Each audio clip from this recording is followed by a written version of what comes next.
I'm so glad I caught the golden age of gaming when you had video games on a CD. It's what was called a CD. And you would take it, and it worked. Almost every time, it worked. And there was no DLC, there was nothing. You could have got an expansion pack, which was another CD. And the expansion pack was usually half the price of the game, and you got half more content. That was the golden age of gaming. Now we're in the dark age, where you barely get any video games coming out. And the ones that do are broken at launch. Now, there is scope from the developers and the shills, and they will say, well, yeah, but like when we make a game for a console, it's one system, so we actually are able to test it, but when we make a game for a PC, everyone has a different PC. And this is why some people claim, well, Hogwarts wasn't broken at launch, worked for me. Yeah, because it worked for your rig.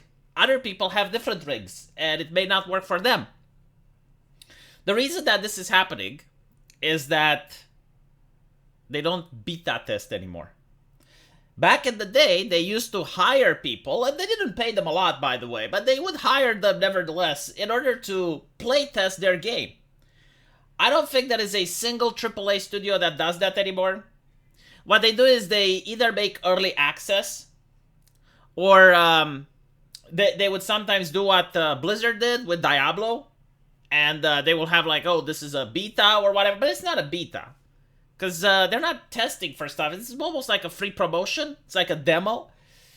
And this is why it's happening. I mean, with Diablo, you know, like some people in the chat say, oh, well, say what you want about Diablo. The game was working. It was burning down graphics card for some people.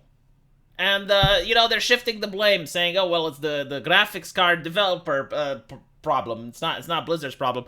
Which, it's kind of true. But if they were to beta test in-house, you know, it would burn down their own GPU and not their customers. And then they could sue the manufacturing company, or at least let them know, like, hey, there's a problem with your GPUs.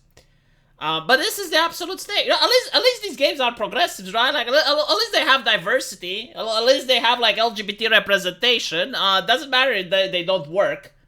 Jedi Survivor is the latest casualty where people on PC are basically pointing out that even the first cutscene is stuttering, and there's people that have like a 390 Ti. Apparently it's not enough to run Jedi Survivor. So yeah, I can see why people are very upset. But I'm wondering how much is the fault of the consumer versus how much have the companies astroturfed. Because this has been supported, at least on the surface, by the community at large. Every single time there's a beta, for example, Street Fighter V comes out, and you can't key map the controls, because the game was made for consoles, and it was ported for PC. So, on the PC, on the keyboard, in the beginning, you weren't allowed to actually keybind whatever keys you wanted. You are very limited. And the beta comes out, and I point this out on the forum, and immediately people are like, oh, it's a beta, they're going to fix it, it's a beta. And, eventually, the game goes live, and I point out, it's like, dude, I still cannot keybind my shit. And they're like, oh, it's day one. It's day one. Why do you want everything to work on day one? And after that, you know, it's still not fixed, and no one cares, right? And I have seen this story repeat time and time again with various games. It's always the same. It's like, oh, it's a beta. It's a beta. Why are you complaining it's a beta?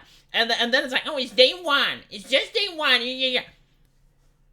And I wonder, like, how much of that are the actual consumers, the actual customers, versus how much of that are the corporations that are astroturfing? Because, like, I do know that some companies have part of their marketing to pay individuals to go on forums and start shit.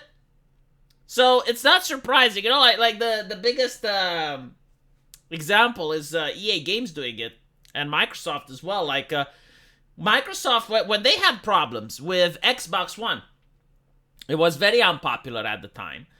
So what they did is, like, they hired a couple of astroturfers to go and say gamer words on their forums to say, like, slurs and stuff.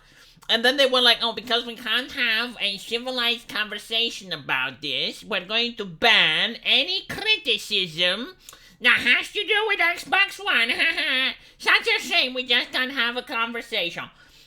This was part of their marketing, using political correctness in order to shut down any type of debate on the product. And this is like something that other companies do whenever they release a broken game at launch, right? Like you're going to have, oh, it's a beta, oh, it's day one, yeah. But yeah, so I do expect this trend to continue. I do not accept, it's like, oh, well, computers have like such a wide range of hardware, so it's hard. It's like, look, it is not my business to care about the company's profits, right? Like, my point is that if you want to sell it on PC, they have done it for the last couple of decades, and they have managed to release games that weren't broken at launch. So if you want my money, then you best release the game properly. If you can't, then release it on the consoles and take your time until you have a portable PC version. I do not want to hear these excuses, right? Like, I'm not a shareholder at the company.